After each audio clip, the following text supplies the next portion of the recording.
The Cursed Furrows. Part 3, Final Part. The reclamation. The final section focuses on the villagers reclaiming their land. The grove is set on fire by the syndicate, but Ihuoma remains resolute and speaks to the villagers, revealing the truth about the land's exploitation. The villagers perform a cleansing ritual at the grove, led by Ihuoma and Elder Momanena. The land begins to heal, and the villagers start to remember their connection to the earth. The old council is dissolved, and a new leadership is elected. The land is restored, and Ihuoma becomes the custodian of the shrine. Chapter 8, The Secret Syndicate. Scene, Village Bar. Late evening. The local palm wine joint, Yulumanyonko, is buzzing with laughter and drunken voices. Lanterns swing gently from ceiling hooks, casting golden shadows. Pastor Emeka sits at a table in the corner, far from his usual pulpit, but not far from influence. A young man named Chibuzo, the village secretary, stumbles in carrying a folder. He spots the pastor, not discreetly, and joins him. Unseen in the shadows near the bamboo wall, Ihuoma and Namdi crouch, listening. They've paid the old barmaid to distract the owner with talk of leaking thatch roofs. Chibuzo opens the folder. Cursed Ventures is requesting another extension, he says, voice low. But they want it kept quiet. No new protest, no attention from state officials. Pastor Emeka grunts. Let them mine. I keep the villagers praying. If they believe it's still a curse, they won't ask questions. A pause. And the girl, Obina's daughter. She's just a child, Emeka says. But if she speaks, we remind them what happened to her father. The following morning, Ihuoma's compound. Ihuoma writes it all down. Every word. Every name. She turns to Namdi. We need to speak to someone outside the village. A lawyer. A journalist. He hesitates. You really want to go that far? They are selling Amef in pieces. If we wait, there will be nothing left but stories. She opens her notebook to a growing list of collaborators. Chief Nofa, land signatory Pastor Emeka, spiritual manipulator Chibuzo, record keeper and bribe messenger Cursed Ventures Limited. Corporate buyer. Unknown surveyor. Site mapper. Ihuoma visits Elder Momanena. Momanena is the oldest woman in Amef, her legs long gone but her memory sharp as a blade.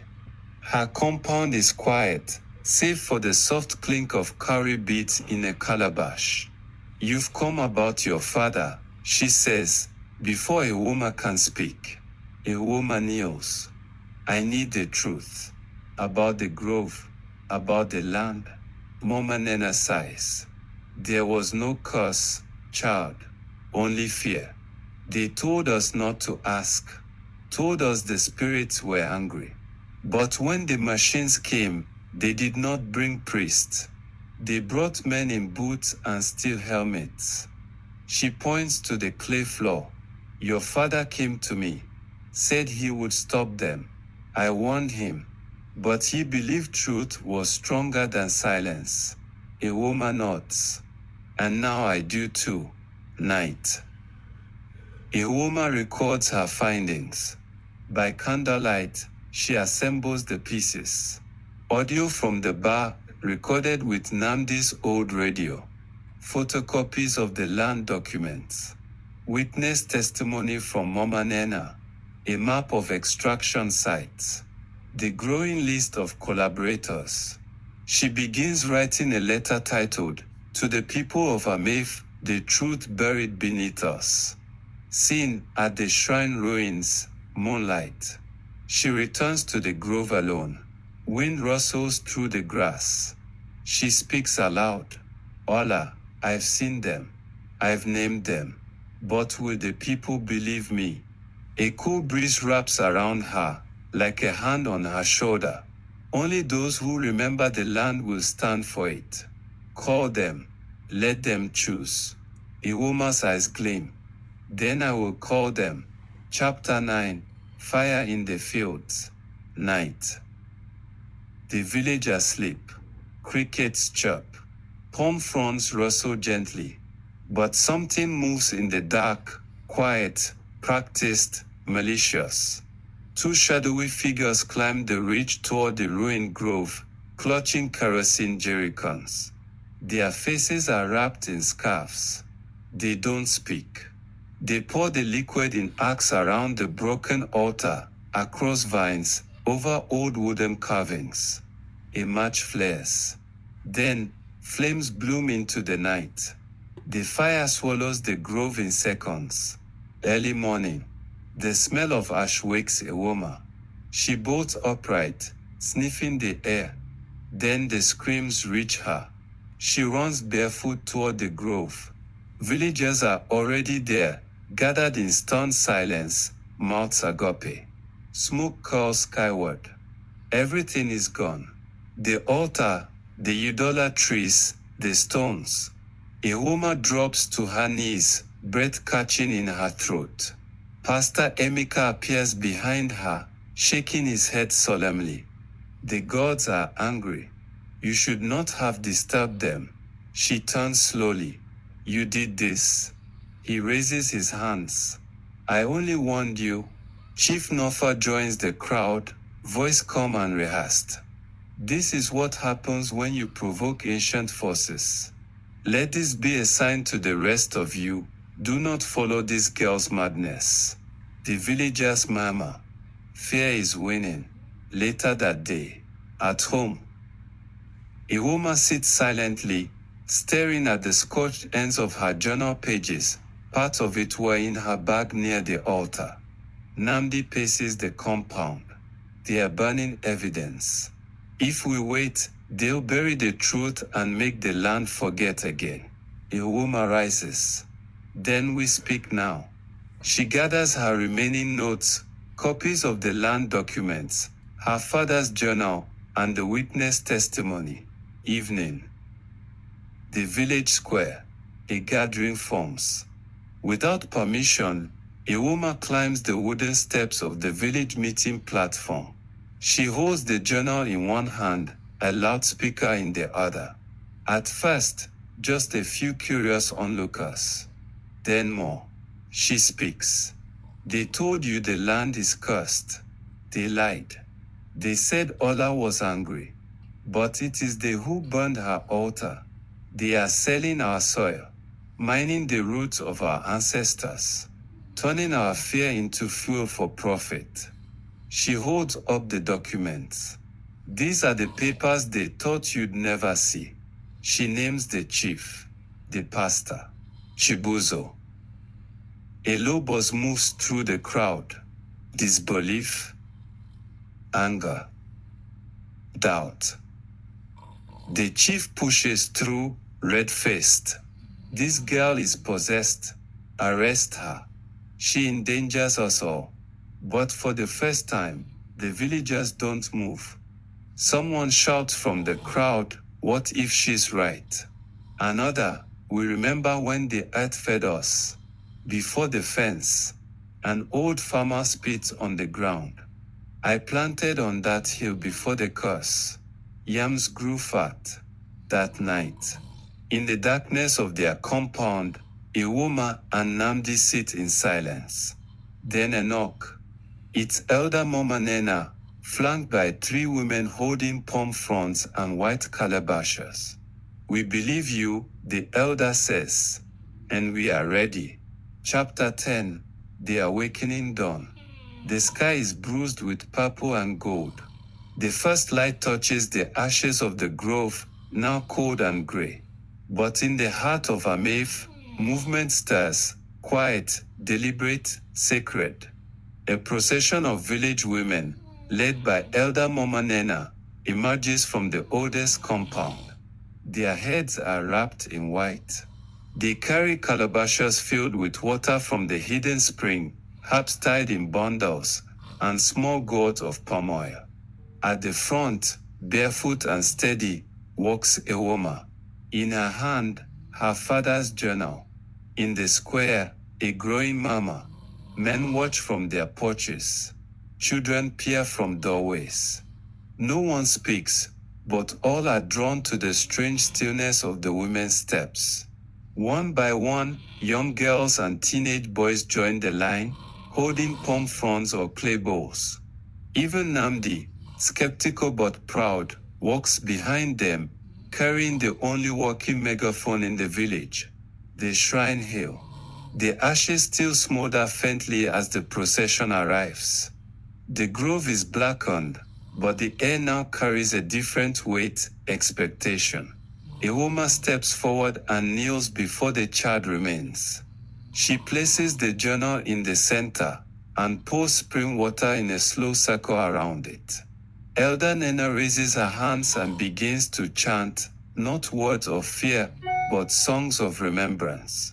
Land of our mothers, land of our roots. Wake from your sleep, drink from our truth. The women echo her. The youth repeat the song. Even the wind answers. The cleansing ritual. The women move in a slow spiral, circling the grove 3 times. They sprinkle ground kolanut into the earth, pour oil and water onto sacred stones, press their palms against the trees that survived. As the final verse of the song fades, a cloud covers the sun. Thunder rumbles, soft, low, like a giant exhaling. A faint breeze rises from the grove. Leaves that hadn't moved in weeks stir gently, as if something beneath the soil is listening again. Afternoon. Back in the village, news spreads. They went to the grove. They did not die. The sky responded. The land is not angry. More villagers gather around Ihuoma's home. Farmers, mothers, even some elders. They ask questions, not out of fear, but curiosity. One man, the town's carpenter, steps forward. If you rebuild the shrine, I will carve the altar. A group of boys offer to dig the base again. A young teacher offers to copy and distribute the truth Ihuoma has written. Evening. The village council stirs. Inside Chief Nofa's compound, panic simmers. The people are waking, says Chibuzo. The chief pours himself a drink. Then we must act faster. If she won't stop, we remove her. Pastor Emeka remains quiet for a long time, then finally says, this is no longer just land.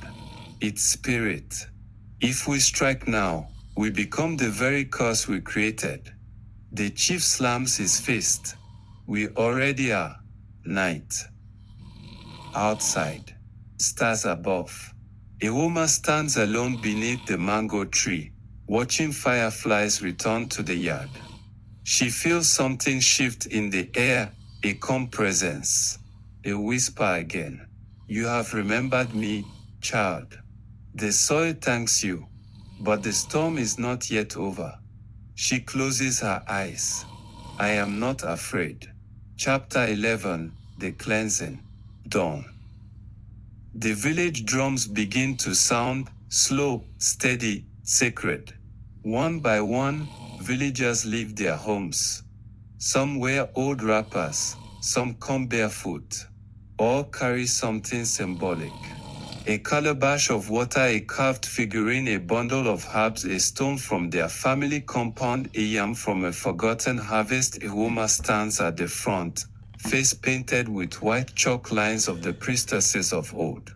In her hands, she carries a newly carved idol, the one her father described in his journal, now reborn from the hands of the village carpenter. Beside her is elder Mama Nena, staff in hand. Namdi holds the megaphone, nervous but proud. Today, they will reclaim the land. The sacred path. A winding line of people, men, women, children, march barefoot through the red earth path toward the ruined grove. Palm fronds brush their skin. Songs rise from their throats. We are seeds. The land is our mother, and no lie will feed us. The song, once sung only in whispers by the old women, now roars like thunder. The shrine hail. Ashes still linger. But now the space is clean, swept by the youth the day before. A ring of stones surrounds the new altar base, dug and leveled with care. The villagers form a wide circle. Silence falls. Then, Ihuoma steps forward. She places the new idol in the center of the altar base. She pours spring water over it, speaking clearly, Allah, Mother of the earth, we did not forget you. They tried to poison your breath with fear. But now we breathe with you again. Mama Nene kneels beside her and adds crushed kola nut and herbs to the earth. Drummers begin to play, first a slow heartbeat, then a rising call. The cleansing begins. Ritual actions. Calabashes are emptied in a circle around the altar. Women chant blessings while burning herbs. A boy places a yam sprout in a small hole beside the shrine. A blind elder places his hand on the idol and begins to weep. Thunder cracks. The sky darkens, but not with storm, more like a veil lifting. Then raindrops. Small at first, then steadier, soft and warm. Villagers look to the sky, mouths open in awe. A little girl shouts, rain. In dry season, rebirth. The villagers break into dance, slow at first, then joyful. Drummers beat with passion. Children spin barefoot in the mud. Women all relate. Men raise their staffs. Ihuoma closes her eyes and lifts her face to the rain. The water soaks her, washing off the chalk. The land is breathing again. From afar, Chief Nofa watches through binoculars. Inside his compound, he watches the procession, the rain, the rebirth. His hand trembles slightly as he lowers the lens. They've reclaimed it, he murmurs. The fear is gone. Chibuzo looks at him. What do we do now? The chief doesn't answer. That night, Ihuoma writes in her new journal. The cleansing is not just of soil, but of silence. They called us cursed. We responded with memory, and the earth answered. She looks out the window. A single yam vine, barely noticeable, sprouts near the corner of the compound. Chapter 12, When the Earth Breathes. 2 weeks later. Early morning. The air in Amef is different. Crisper. Heavier with dew. Birds that hadn't sung in months now flit from tree to tree. The earth beneath the villagers' feet is soft again, not muddy, but alive. A woman walks the path toward the shrine, barefoot as always, journal tucked under one arm. Her fingers graze the low green shoots rising from the soil, yam sprouts, cassava leaves, and most surprisingly, a lone pumpkin vine curling around a forgotten fence post. The shrine hail. The altar is no longer just symbolic. It is visited daily by children, farmers, old women who come to sit and hum. Fresh offerings appear each morning, water, leaves, carved stones. A new circle of stones marks the sacred boundary. Young people now lead the care of the grove. They sweep it daily. They sing, and they plant. What was once a place of fear is now a place of learning. A woman kneels at the base of the altar and smiles at the sight of 3 yam tendrils curling toward the east. She whispers, "We are remembering you, Allah, every single day." Village Square. A public meeting. For the first time in decades, the villagers vote on leadership. The old council is dissolved. Chief Nofa steps down, not by force, but by necessity. He leaves silently. His compound is already quiet. Pastor Emeka, curiously, stops preaching about curses and begins talking about stewardship. He now opens his church for school sessions on soil care and herbal medicine. A new council is elected, mostly elders and youth. Ihuoma refuses a chair, but she is asked to be custodian of the shrine. She accepts. At home, Namdi sets down a basket of fresh produce, groundnuts, maize, and leafy greens. Their small plot is now sprouting. I'm thinking of staying, he says, wiping sweat from his brow. Ihuoma grins. You say that every week, but this time I mean it. He looks at her with a blend of awe and admiration. You did it, you know? You saved the land? She shakes her head. We remembered it. Village school. Under the Udola tree. Ihuoma reads to a group of wide-eyed children. They sit in a circle around her. A long time ago, the land spoke. Then it went silent. But one day, a girl listened. The children leaned closer. She walked barefoot into forgotten places, asked forbidden questions, and heard the truth under the lies. She closes the book. A boy raises his hand. Was she you? Ihuoma smiles faintly. Maybe. Or maybe she was all of us. Final moments. Late evening. A wide shot of Ame village, now bathed in gold and green. Smoke rises gently from cooking fires. Children chase goats. Women pound yam. Men plant cassava side by side. In the distance, the shrine stands, no longer in ruins, but restored. And from beneath the soil, the land breathes again. Final quote from Ihuoma's journal, let them call it cursed. We will answer with memory. Let them return with greed. We will respond with life. The end.